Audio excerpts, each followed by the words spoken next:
walked down the pitch-black hallway, the kind that swallows every whisper.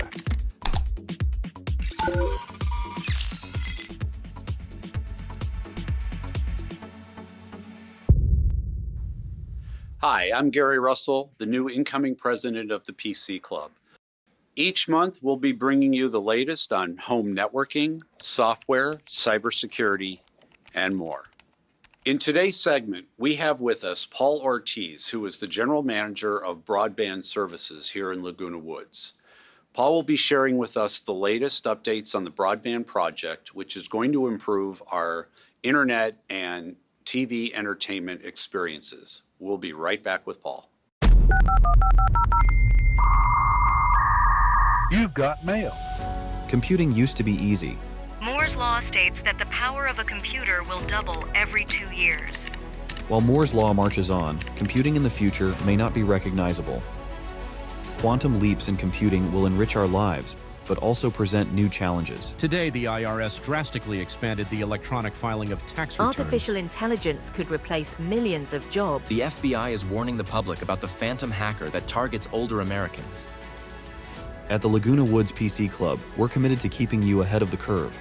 Our state-of-the-art workshop boasts over 30 computers, scanners, and printers. Our dynamic seminars, led by experienced volunteers, cover the latest trends in computing. Plus, we offer a free tax preparation program. Embrace the future of computing with us. The Laguna Woods PC Club. Paul, thanks so much for being with us today. Absolutely. To get started, could you tell us a little bit about what's been going on in broadband services? Well, a lot has been going on for a number of years now. The broadband services division actually really started working closely with our consultant, the Broadband Group, which is a little confusing. But back in 2019, we got some reports from them. And really the GRF wanted to see, how good is our broadband, network? It was built, originally it was built back in 1963 and 64 when Ross Cortese wanted to build a coaxial cable master antenna, and we direct buried, coaxial cable throughout the community because he didn't want antennas on his home. So it's been around for 60 years now. But back in '99, we actually built the system again because the County of Orange was demanding that we had so many channels, and the only way to do that is to get us a better infrastructure. Well, now we're 25 years past that. And if you've ever seen me speak at some of these things, we're basically driving ourselves a 1999 Toyota Camry, and it's got about 150,000 miles on it, and we got to figure out what we're going to do with it, because sooner or later we're going to be on the side of the road. Right. So we've been working closely with the Broadband Group to find solutions. Do we just kind of band-aid it and use different technology, or do we go and really put fiber in, which is what everybody's doing throughout the country? And we're getting to these processes where we've talked to multiple people, and we've even gone out and got an RFP, and we work closely with your neighbors. The Broadband Ad Hoc Committee is Right. all of your neighbors and leadership in our community. The Media and Communications Committee was originally a part of this whole process. And we're really trying to find out what is the best solution for our residents here in our community. And the PC Club, you guys are the best demographic for us, right? Because everybody wants to know what's going to happen with the internet. Right. I imagine your members probably, are wondering, hey, are we going to have faster speeds at some point? Yes. And what's that going to mean to us? So we've been working pretty hard, especially the last 5 years. So it's really been a comprehensive effort to research this and do our homework on it. It has right? been because, one of the questions is, well, why are we even considering this? Well, fiber can last pretty long time. One time we thought fiber would last 25 to 30 years. Now we know it would last longer.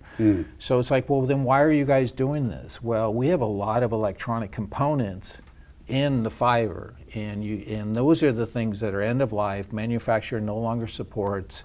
We're having to go out and repair, and just those kind of it's like having a carburetor in your new car now. That just isn't going to last forever.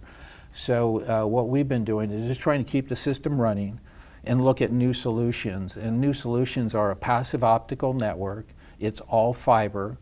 Fiber is just glass and light that goes through glass, and there's no electronics in between. You have electronics in the Campo Verde head end, Right. and then you have your electronics in your home, which is basically, we would be replacing your cable modem and your router with a new router that would just then give you complete Wi-Fi throughout your home.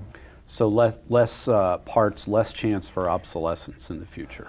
Oh, absolutely, because now we're looking at fiber that should last anywhere from 50 to 75 years, and possibly even well beyond that, because think of the old string can communication thing. All we're doing, the fiber stays in place for 50 years, if not longer.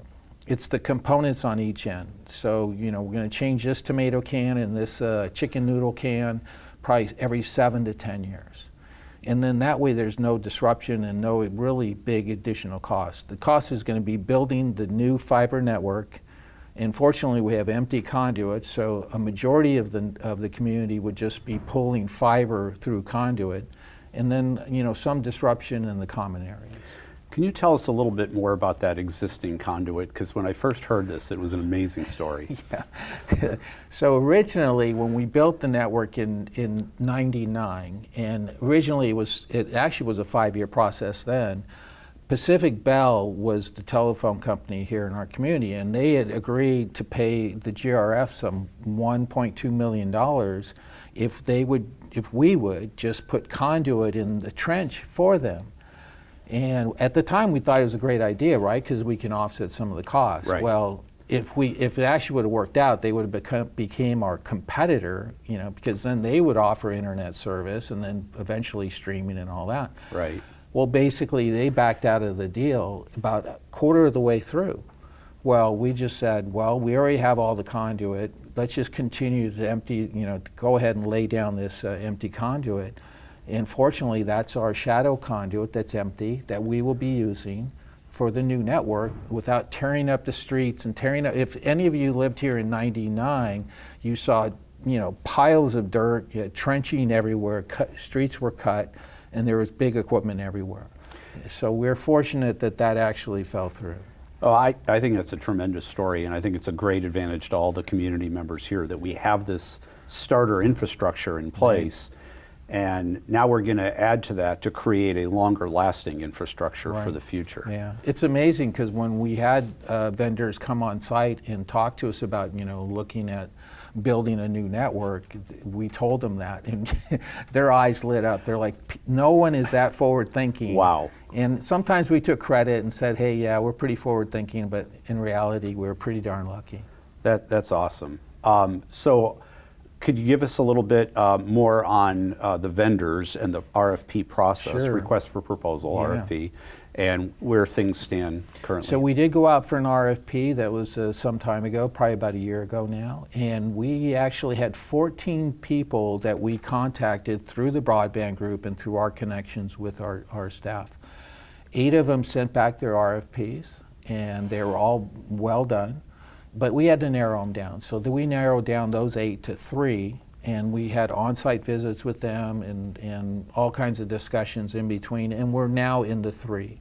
And they're 3 really well-known community builders, and they're not like Cox Communications and AT&T, even though they actually came in after we sent the RFP, so we think they finally heard on the streets that we were going to send out an RFP, and now they're like, hey, we would like to have this discussion. Well, you're just going to get eaten up in all of Orange County and AT&T nationally that, you know, we really want somebody that understands our community and that's going to make this the focal point of their business. Right. So these 3 providers that we're talking to currently, they do large communities, but this would be one of the biggest feathers in their cap ever. So they're internet service providers. They also would do the construction and the design and engineering process. And then they would actually, kind of like West Coast Internet, you know, they would manage and operate the internet for you. Right. Well, I think our viewers should feel good that it's been a very methodical, fair process. And the fact that we've gone from, 14 to 8 to 3 means it has been a very thorough review. Right. Could you also say a little bit about how integrated the TV and entertainment portion will be with the internet portion? Well, it's interesting because the whole time I've been saying forget the TV part. You know, what we want to do is be the pipe. We just want to provide the best internet for the community. We all know programming costs are going through the roof. We just are going to have to sign a deal with Viacom for CBS stations, and it's a 20% increase. So programming is very volatile, and pricing goes, you know, through the roof. And then we now have streaming alternatives where 10 years ago, if you wanted to watch CBS, well, you had to go through your cable operator or put a dish on your house. Right. Now you can go to Paramount Plus and these other opportunities. So we're fortunate in that these 3 providers that we're talking to have a TV package. So that's going to be available to the residents if they choose. And if we do it as a bulk, then it's actually very attractive. We're looking at a very nice channel lineup. And the interesting thing is one of them also offers the Paramount Plus with Showtime with their service. So there will be some video product, and they also offer a phone product as well. Oh, fantastic. Oh, that's great. Yeah, but video is going to be a challenge, right? Because everybody's so used to that linear experience. But a lot of members, especially like the PC Club and even the Video Club, you know, you're used to it. I've spoken to people and said, you know, how many of you are streaming? And, you know, very few people raise their hands. But if you ask them if they have Netflix, they all raise their hand, right? Right. So you've been streaming. So people are really adopting the streaming platform. And that's good for us because that's really how people are going to watch their content in the future. It really is, and many folks are already doing that. And as you said, it may be semantics on how you ask the question about Netflix and so forth. Right. But I think it's going to be very worthwhile and important for our communities to get updated and educated on how this is all going to work. Right. And I know we're planning to do that so that no one will be caught off guard. They'll have plenty of knowledge and resources to go to for help if they need it in understanding which package to choose, which is best for them. Right, and this is really the first phase for broadband to get this messaging out, you know, working with your club.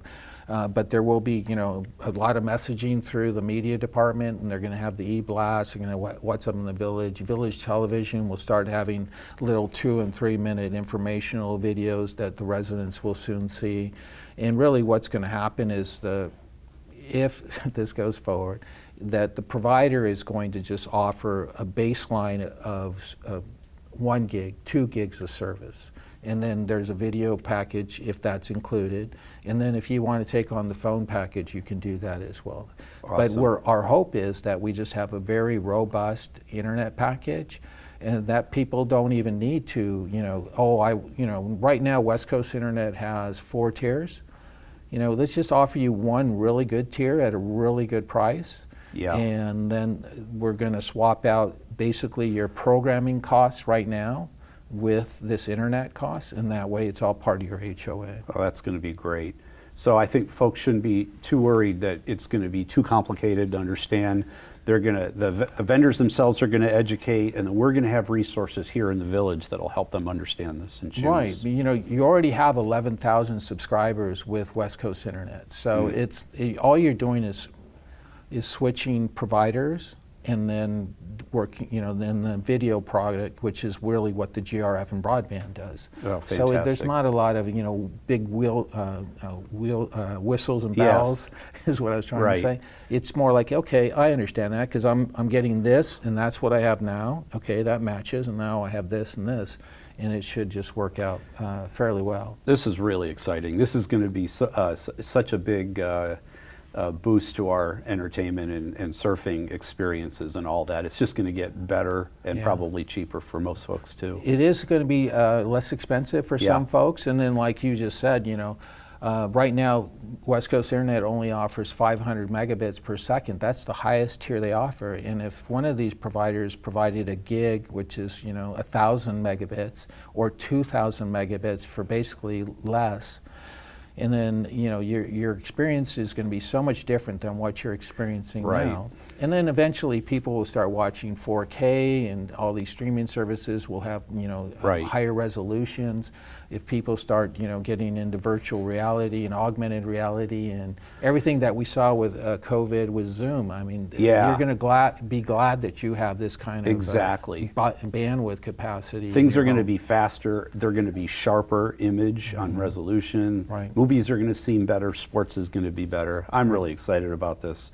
So given that we've gone from this 14 to 8 to 3 neck down, and there's still some work ahead, can you share anything about the timeline, knowing that things are uncertain? Right. But what can we? So the 3 are going to be narrowed down to 1, and then we would negotiate pricing, levels of service. The biggest part is going to be customer education, right? Right. So we're going to really work on that customer education campaign and make sure that that provider has that, really good part of their business. And then I would say that's going to take us about 3 months, but we're hoping that by early spring that we'll have a very good package to present to the Golden Rain Foundation and say, this provider is going to do this, this, and this.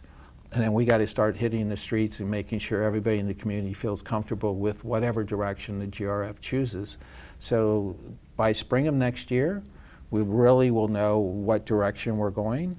Either way, the community needs to decide that we need to build a new network, whether you use these 3 providers or not. Right. Because eventually the equipment is just not going to work anymore, and you're going to be stuck on the side of the road with an old Back car. to your Toyota Camry. Yeah, you're back in the analogy. Camry waiting we for, want to stay ahead of that, just waiting like for we a do tow on our truck. own cars, right? Exactly. So the this- time frame in the next, I would say, 4 to 6 months is going to be crucial. Okay, that's fantastic. So I know we're planning to have you back on this program, general PC Club meetings. How else can people get updates on what's going on? Well, I actually have a document, it's our white paper that was written in February, and if anybody wants to email me, they can email me, and it has some really good information as to, hey, why are we doing this, what's next, and it just gives you an overview of where we are and where we hope to go. So that's one way to do it. If you just email me, I'll be glad to send you that document. And then we will be meeting with the PC Club. We'll also be working with Village Television to get more information out there. And then we'll see what happens after all these decisions are made. Fantastic. Interesting process, too. It is. And I think folks should feel good that they're going to be updated along the way. It's key. Great information, Paul. Thanks so much for being with us. Well, thank you for We'll do it having me, again. and I look forward to seeing you again. Okay, awesome. We are now here with Brenda Moore, who is our PC Club Vice President and who heads up our Learning Center and Education Program.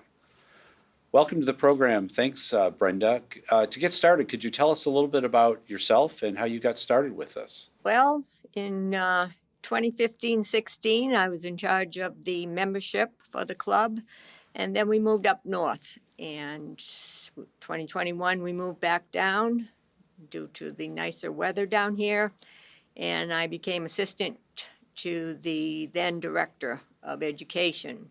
And in January, he moved on to become president, J.R. Davis, and I moved up to education director. That sounds absolutely fantastic. Thank you for sharing that background. Tell us about the program. We have several classes a month, 10 to 12 classes a month. We have 15 instructors, 4 of which are Korean-speaking instructors. They do a fantastic job getting their community educated on technology. And we have had over 1,600 students so far this year attend our classes, and there's usually 10 to 12 classes a month.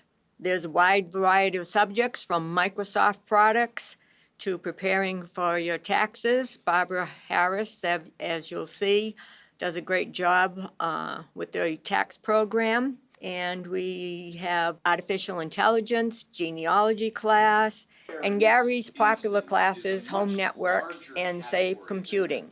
Very important tips on how to avoid scammers that like to target our seniors here. That was a great summary. Thank you very much. Tell our viewers how they can get involved. The best way is to go online, create an account on our website. thepcclub.org. Register there. If you have difficulty doing that because you need classes to learn technology, just come into the workshop weekdays 10 to 4, and the greeters will help you register for any class. We have a newsletter that goes out weekly, as well as flyers in the clubhouses that announce all our classes. We've received several requests for certain programs, certain classes that we do not yet have instructors for. We welcome the community, anyone with technology background, to please come and volunteer to talk to me, to talk to the workshop, to become a volunteer and share your knowledge in technology, software, hardware with our students. We are here with Barbara Harris, who is our site coordinator for the Laguna Woods Village free tax program. We're so glad to have Barbara with us. Barbara, welcome to the program. Tell us a little bit about how you got started in all this and what the program is about. So I moved in Laguna Woods in 2006. I was still working at the time. And in 2008, I retired. And I am a manufacturing accountant by trade. And I just wanted to do taxes, volunteer to do taxes. So I signed up, and the person who was in charge of the program ended up passing away, and I inherited the program, and I have been the site coordinator ever since 2008. And so many people in the village know me as the tax lady, and our program is sponsored by the PC Club, is a fantastic program for the community. We prepare over 1,200 taxes a year. We have 60 volunteers. In the fall, we are holding classes for you to get ready for your taxes. We'll be sharing with you the new tax laws and helping you to figure out if you should be making estimated taxes or not. On our February meeting, we will be holding at Clubhouse 7. It will be all around taxes. And for those of you who use our program, I strongly recommend you sign up for your appointment early.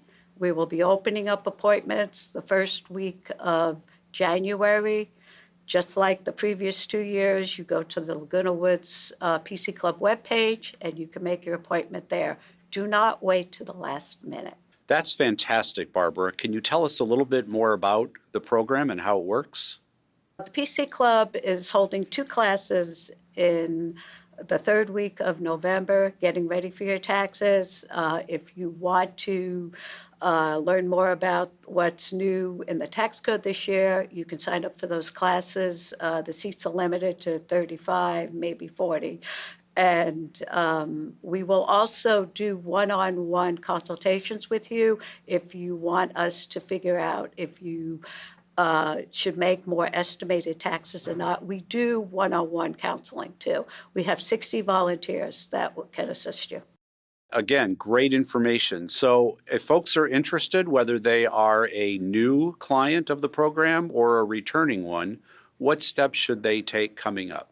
If you would like to volunteer, you can email us at taxes@thepcclub.org, or you can come into the workshop. We have tax program cards in there with email addresses and telephone numbers.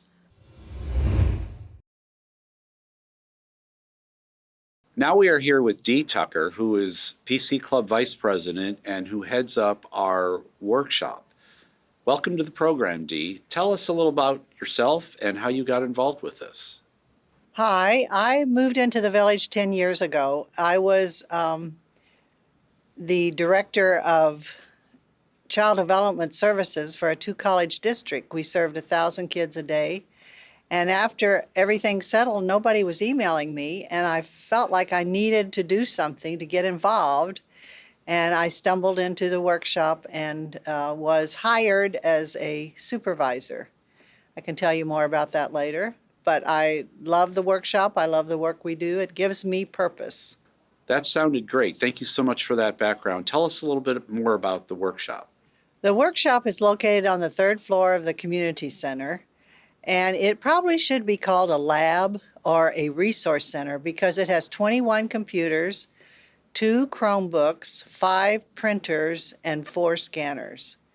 When you come in, you're greeted and asked to show your village ID because it is a village amenity and can only be used by residents. You may bring a guest, but they need to stay with you while they're there. Every resident in the village is welcome to use the resources of the workshop. We're open 10 to 4, Monday through Friday. Let me tell you a little bit about what you can do there. You can tell the greeter that you need help, and they will direct you to one of the supervisors in the room. No problem is too large or too small. At times, we may not be able to help you, but we have some other resources that we can refer you to. Or you can simply sit down and begin your work, whatever it is that you want to do. We have all the software, Word, Excel, etc. You can print on black and white. Above 5 copies, we ask for a donation. You can print on color. We do have photo paper in several sizes that you can purchase if you want to print a photo. You can scan documents like your real estate papers or your tax records, and you can then place them on a flash drive, or you can email them to somebody. 2 caveats: bring your own flash drive, or we have them for sale, and bring your password. You cannot get into your email without your password. How about all those photos in your shoebox in the top of your closet that you would like to show to your grandkids? Bring those in. You can put 14 photos in a scanner at once, zip, zip, zip, and they're on your computer. You can save them to your flash drive, take them home, and email them to your grandson so he can see how you looked when you were 17. You can search, you can shop, you can play games, you can create your new Christmas card, you can write a letter, you can create an Excel document, you can design a flyer for your club. We welcome everyone, those who are skilled, we welcome those who are bamboozled by technology, we welcome those who can detail their problems, and those whose problems make them cross-eyed. We welcome laptops, phones, tablets. We welcome all PC Club members or anyone that's not a member, any card-carrying member of the Laguna Woods Village. We are located on the 3rd floor of the community center on Arturo Road. When you exit the elevator, turn right again, go down the hall, another right, and our door is on the left. We welcome everyone. We're open, we're friendly. Come see us. For more details about our services and classes, check out our website at www.thepcclub.org. Or better yet, visit us at the PC Workshop on the 3rd floor of the Laguna Woods Community Center at 24351 El Toro Road.